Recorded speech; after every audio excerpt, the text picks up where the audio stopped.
Merhaba arkadaşlar, kanalıma hoş geldiniz. Bugünkü videomda yeni başlayanlar için kolay ve hızlı tığ işi makrome ipten telefon çantasının yapılışını anlatacağım. Umarım sizler için faydalı bir video olur. Anlatımını yapacağım çanta modelinin ön yüzden görünümü ve çantanın arkadan görünümü. Bu şekilde kapaklı olarak çantayı ortaya çıkartacağız. İç kısımdan görünümü. Modelin anlatımını yaparken 3 numara tığ ile çantayı öreceğiz. Hazırsanız haydi çantanın yapılışına başlayalım.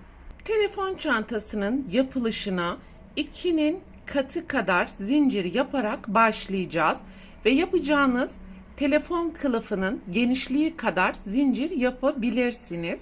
Ben toplam 30 adet zincir yaparak başlıyorum.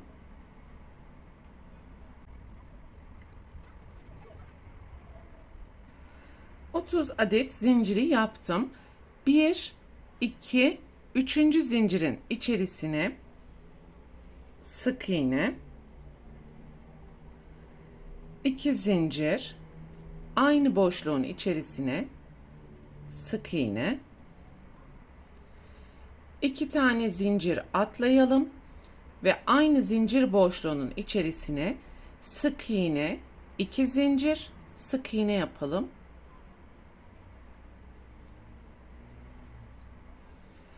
Tekrar 2 zincir atlayalım. Sık iğne, 2 zincir, sık iğne. Bu şekilde sıra sonuna kadar yapmaya devam edeceğiz.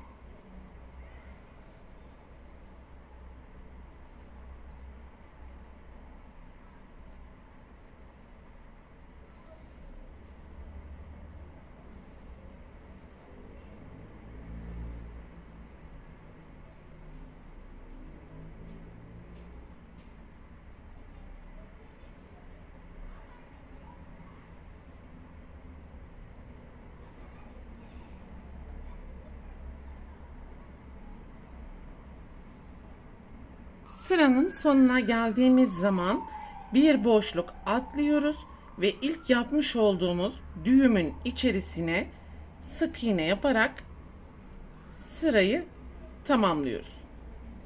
2 adet zincir ve deseni çeviriyorum. Her sırada desen kendisini tekrar edecek. Başlangıçtaki 2 sık iğneyi atlayalım ve 2 zincir boşluğunun içerisine sık iğne, 2 zincir, sık iğne yapalım.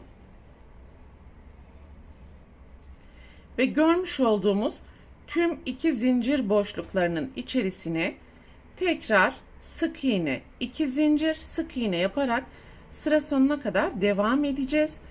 Ve her tümseyin tepesinde 2 tane sık iğneyi atlayarak devam edeceğiz.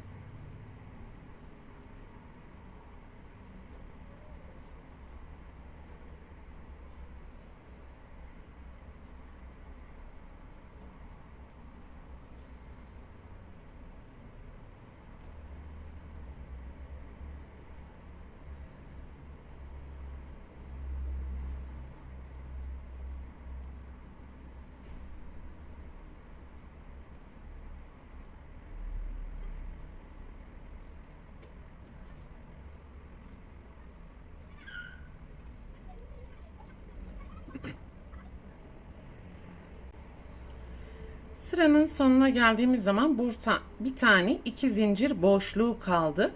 2 tane sık iğneye atlayarak bu son boşluğun içerisine de sık iğne, 2 zincir, sık iğne yapıyoruz.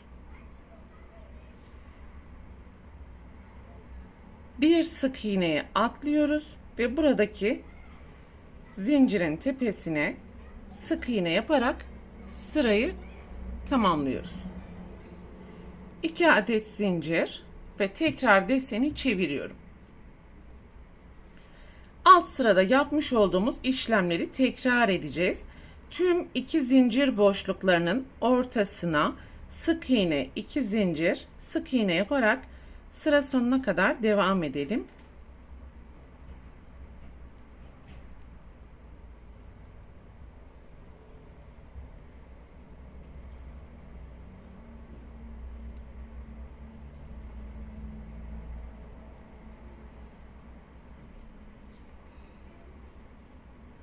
Sıranın sonuna ulaştığım zaman son 2 zincir boşluğunun içerisine de aynı işlemi tekrar edeceğim. Ve bir sık iğneye atlayarak yapmış olduğumuz 2 zincirin tepesine sık iğne yaparak sırayı tamamlamış olduk. Ve bu şekilde istediğiniz telefon kılıfı uzunluğu boyunca deseni yükseltmeye devam edebilirsiniz. Dikdörtgen parça istediğim uzunluğa gelene kadar bu şekilde yükselttim ben ve yapmış olduğum dikdörtgenin ölçüleri kısa kenar yaklaşık 10,5 santimetre, uzun kenar ise 45 santimetre. Sizlerin kullanmış olduğu tığ numarasına ve makrome iplerin kalınlığına göre buradaki ölçüler değişecektir. Önemli olan telefonunuzun genişliği ve büyüklüğü kadar dikdörtgeni uzatmanız arkadaşlar.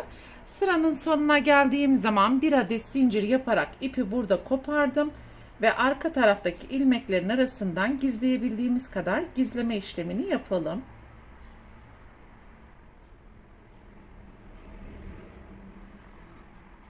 En son kalan bu parçayı çakmak yardımıyla yakarak örgüye yapıştırırsanız ipin ucu sökülmeyecektir.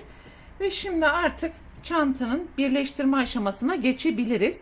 İlk yapmış olduğumuz başlangıç zincirinin olduğu noktayı yukarıya doğru katlıyoruz ve bitirmiş olduğumuz desen, buradaki bu kirpi desenleri üst kapak bölümüne gelecek şekilde ve bu alanda ne kadarlık bir kapak ölçüsü yapmak istiyorsanız ayarlayabilirsiniz. Bu kapaktan sonra hem sağ tarafı hem de sol taraftaki dikme işlemini gerçekleştireceğiz arkadaşlar. Ve dikme işlemini yaparken tersten yapacağımız için ilmekleri gizlemiş olduğumuz yer bu şekilde bize bakacak. Ters çevirdiğimiz zaman bu ilmekler iç kısımda kalacaktır. Ben kapak bölümü için yeterli alanı ayıracağım.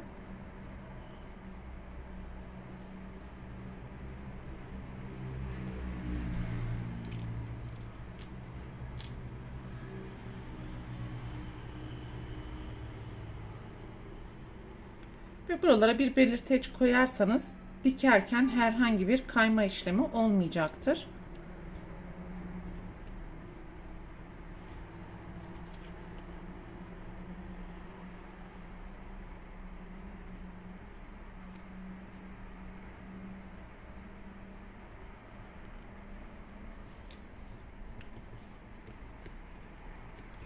Tamamen orantılı bir ayrım yaptığınızdan emin olduktan sonra dikme işlemine başlayabilirsiniz.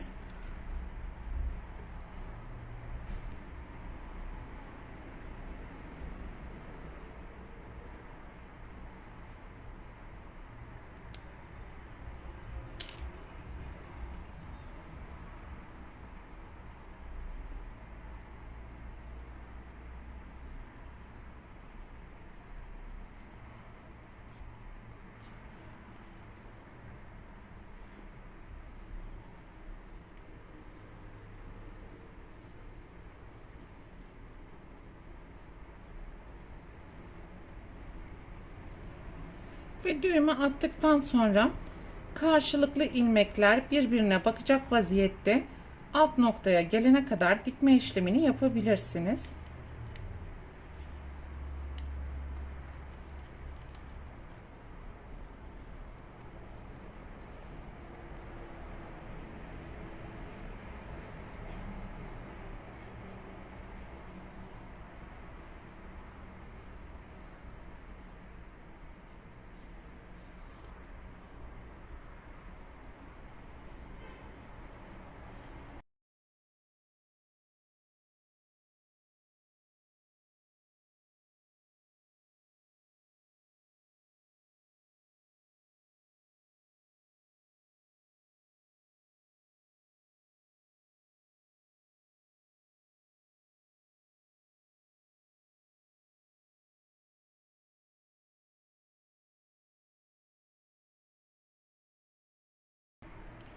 Yine bu parçayı da mutlaka örgünün üzerine yakmayı unutmayalım arkadaşlar. Ve şimdi burada yapmış olduğumuz tüm işlemleri yan tarafta da yapalım. İki tarafta da dikme işlemlerini gerçekleştirdim ve gerekli ip gizlemelerini de yaptım. Şimdi çantanın iç kısmını dışarıya doğru çıkartalım.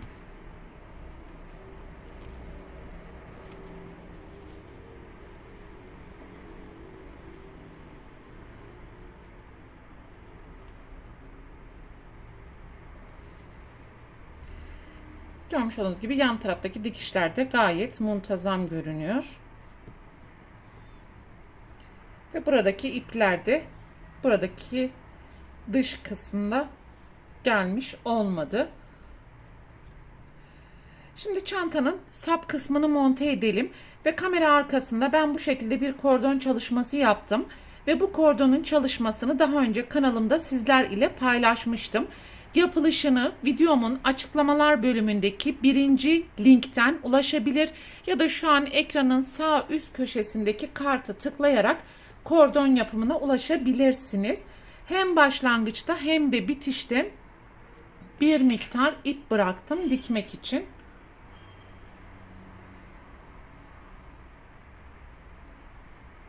Uç kısımlarını da görmüş olduğunuz gibi yaktım arkadaşlar. Sökülüyor çünkü.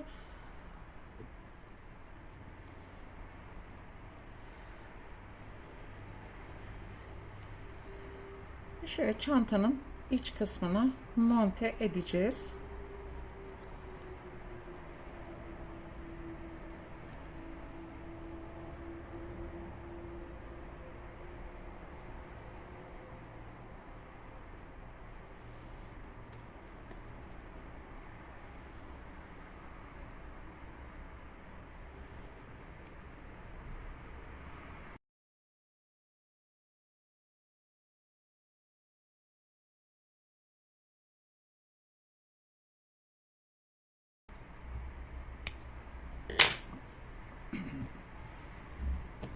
Çantanın kulpunu düzelterek diğer noktaya da aynı şekilde dikme işlemini gerçekleştirelim.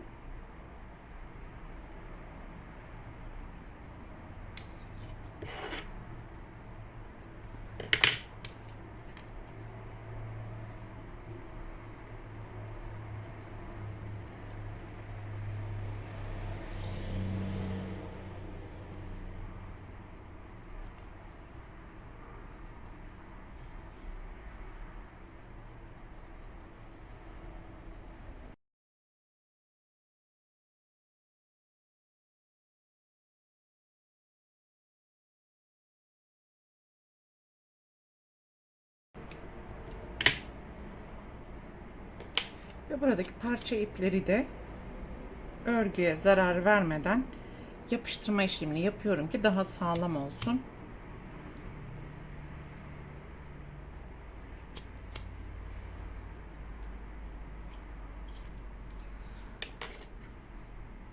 Böylelikle her iki tarafı da dikmiş olduk. Ve en son kapak bölümünü ben bu şekilde hazır bir bronş kullanacağım arkadaşlar. Bunu diktikten sonra, hatta dikmiyoruz, buradaki çengelleri açarak örgünün içerisinden geçiriyoruz. Daha sonra da kapağın muntazam durması adına üst noktaya bunu dikeceğim. Çantanın kendisine de bunu dikerek çantanın yapılış aşamalarını böylelikle bitirmiş olacağız. Bu videoda anlatacaklarım bunlardan ibaretti. Umarım sizler için faydalı bir video olmuştur. Sonraki örgü eğitim videosunda görüşene dek lütfen kanalıma abone olarak videomu beğenmeyi unutmayın. Hoşça kalın.